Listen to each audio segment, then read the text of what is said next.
there, and welcome back to the Painted Lady Coaching. I'm Amanda Douglas, and I'm your healing bestie here to help you alchemize your trauma and to help you have healthier, happier, thriving relationships. So today we're going to talk about mindfulness techniques and practices, especially in regards to regulating the nervous system and healing cPTSD. So in my last video, I did go into how cPTSD can come up after narcissistic abuse and how that generally impacts people. And in this video, I kind of wanted to continue that conversation and talk about ways that you can help start healing and coping with cPTSD through mindfulness techniques. So first, I want to talk about what even is mindfulness. So mindfulness is just the practice of staying present and aware of your thoughts, feelings, and like any physical sensations going on in the body, and just assessing them and being with them without assigning any judgment. Mindfulness practices can help you just be more present with yourself and just help you pause and really sit with what you're feeling, just to better understand yourself and even like move forward and just all in all gain better awareness of it all. And this can kind of just help to reduce emotional reactivity and all in all just help you be more comfortable and even like in control of your emotions and reactions as they come up. So with that, there's very common stress responses that are seen amongst people, which you've maybe heard of: fight, flight, freeze, and fawn. The differences between all of them: with fight, we typically see like a lot of anger, maybe a lot of like controlling tendencies, maybe some narcissistic tendencies, and someone who's generally maybe explosive. Flight, some attributes that are kind of associated with that is somebody who's an overthinker, has a hard time sitting still, maybe has some perfectionistic tendencies, and maybe just has like a lot of like anxiety or Energizer Bunny or OCD tendencies, or even panic tendencies. Freeze may have a hard time making decisions, often feels kind of like isolated or numb and just kind of like dissociated and out of their body. And then fawn, which is like the people-pleasing stress response. They often have like much lack of boundaries, lack of identity, and can have codependent tendencies. Now, when it comes to cPTSD, like it's very common that you'll see freeze as like the dominant one, which I know for me, that's very true. Like I've had mostly freeze stress responses. However, you absolutely can oscillate between these as well when you're talking about cPTSD especially, or really just PTSD in general. But all in all, any of these stress responses, oh my God, all in all, these stress responses can create a sense of anxiety, an overall heightened state, which is why mindfulness is especially important for helping to keep you in touch with yourself and your emotions and regulated. Your trauma does get stored in the body. Mindfulness does help you get in touch with all of that. It can help you release it. And another really good book to go more into the topic of how trauma is stored in the body is The Body Keeps Score. It's just a book of like a lot of research in it. It's a very interesting read for sure. All right, so what techniques can we implement for mindfulness? I'm going to start off with breath work. That one is a really good one. You can work with like a breathwork coach that works in releasing trauma from the body through breathwork. You can also find videos on YouTube for breathwork and breathwork meditations. Those are excellent. And then another simple one is just like box breathing, which is like inhale for 4 seconds, exhale for 4 seconds. Well, no, my bad. It's inhale for 4 seconds, hold for 4 seconds, and exhale for 4 seconds, and then repeat. And this helps to calm the body because it stimulates the parasympathetic nervous system, and oxygenating the brain also helps to pull your attention into the present and away from any kind of chatter that may be going on in your brain. how to do it myself. And grounding exercises, this is something that I've talked about before as well. Like the 5, 4, 3, 2, 1 method is really good, and just counting backwards, maybe like by threes or by any kind of number like that. Sometimes I'll switch it up and say 4 or like 2s, just something that kind of makes you think a little bit more.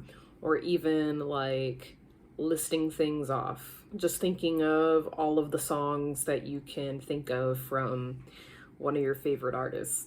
It just helps to bring your brain back online. Shifting your attention to like a sensory experience or just something that requires you to kind of think with like the logical side of your brain helps to put a cap on the emotional part of your brain that's going off and helps bring you back to the present. Progressive muscle relaxation is another one that helps to just release tension from the body. And how that works is like you gradually tense and release each of like the major muscle groups, and you would start from like the feet all the way up to the head, which that does help just kind of release any kind of tension or stress that's just pent up in the body. And I don't know if any of you have ever done like a yoga class, but this is something that my yoga instructor kind of does as like a wind down exercise during the class, and it is lovely.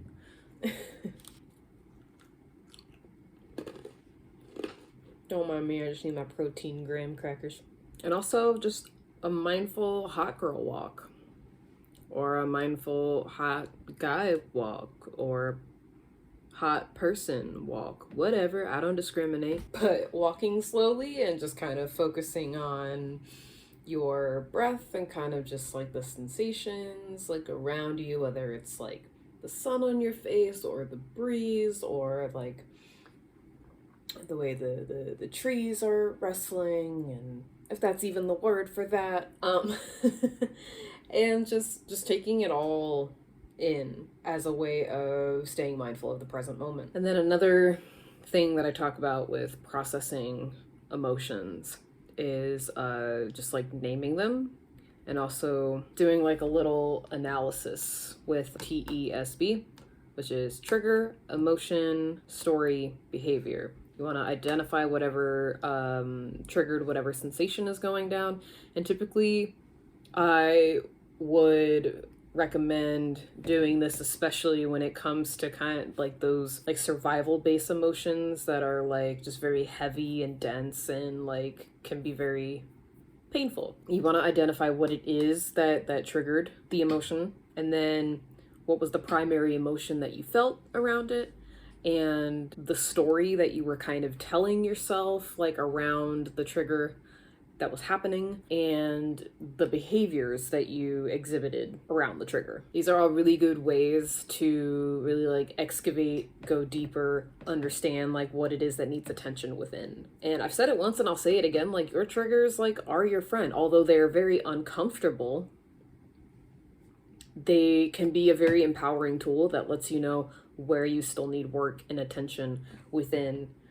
Because when that goes unaddressed, that just festers and it kind of keeps you there, which I don't want that for you. I don't think you want that for you. Addressing these and like analyzing these as they come up when we're able to sit with it is, like I said, a very empowering tool. Sometimes devastating, because then we realize maybe sometimes something that we thought that we dealt with like is really actually still affecting us, but that is okay. Like once we're able to kind of sit with it in that way, we are empowered to move forward with it in a way that is healthy and productive. And like after something like an emotional trigger, you want to remember to have self-compassion always and talk to yourself very kindly, and just remind yourself that it's okay that sometimes we feel shitty and that you're still working through it, and every day is another day that you are moving forward toward that healing. And also the power of observation, which sometimes can be easier said than done. But instead of reacting to emotions, we just become the observer, which when we're really able to get good at this practice, it helps to reduce any kind of like impulsive response that might come from said triggers that are starting to come up, and maybe even help us to process it in the moment. And of course, like, you're not going to get it perfect every time, so that's when self-compassion is really important. Which to segue into my next thing, just ways that you can start to implement these practices into your life is to, first of all, set small goals. Maybe dedicate 5 minutes to something like meditating or mindful breathing, and just kind of work it up from there. And use times and moments of like when you're like transitioning between activities and things that you're doing for the day, like getting out of bed or starting a meal, to take the opportunity to practice mindfulness, which this can kind of help you stay grounded throughout the day. And journaling, like, I will stress the importance of journaling, especially when logging things like a trigger when it comes up. After you have like a session of like mindfulness, whether it's breathing or meditating, whatever it may be, take a moment through journaling to analyze how you feel about your emotional state, your physical state, and any other sensations that may come up. This kind of helps to log and understand your progress and just generally have more awareness of what's going on with you. And how mindfulness is so important, especially to the healing process from prolonged trauma. It just kind of helps to build long-term resilience and trust in yourself. And not only that, but it's like you have like a sense of safety with these practices as well. And another way that you, I guess, kind of build that sense of safety within you is because you are reclaiming your sense of like, do I want to say control over like your mind and your body? I don't really like to use the word control, but it's like you're more in touch and in tune with it, which is such a beautiful feeling. And when you have this beautiful feeling and beautiful connection with yourself, it is like just a healing experience within itself. It's what makes it a healing experience. And through using these techniques, you do like heal and regulate your nervous system, and through regulating your nervous system, you're able to show up better for yourself and for the people you love and care about and the things you love and care about. You'll have improvements in your communication, in your boundaries, just overall your emotional state. Because I will say, like, implementing a lot of these things such as like meditation,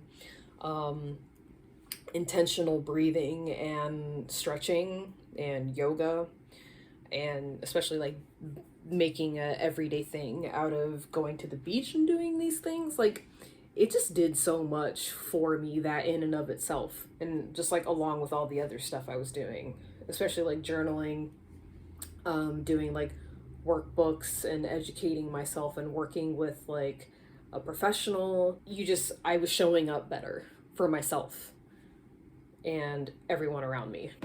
So with that, definitely take your time. And like I've said before, like, it's not going to be perfect every single time, but everything is progress. Everything teaches you something. Setbacks are normal, but everything in good time. Like any skill, you do have to practice to get good at it, and this is no different. Additional resources would be like the books that I've mentioned, or like meditation apps, workbooks, journals, mindfulness-based therapy, or coaches like myself, and support groups just to help you get connected and on your way with your journey. If you're in need of some extra support on your journey, I am a one-on-one relationship coach and narcissistic abuse recovery coach. You can check in the description or DM me if you're interested in having a free consultation with me to see how we can work together. And with that, I'm really glad you're here. I hope to see you on the next one. Bye.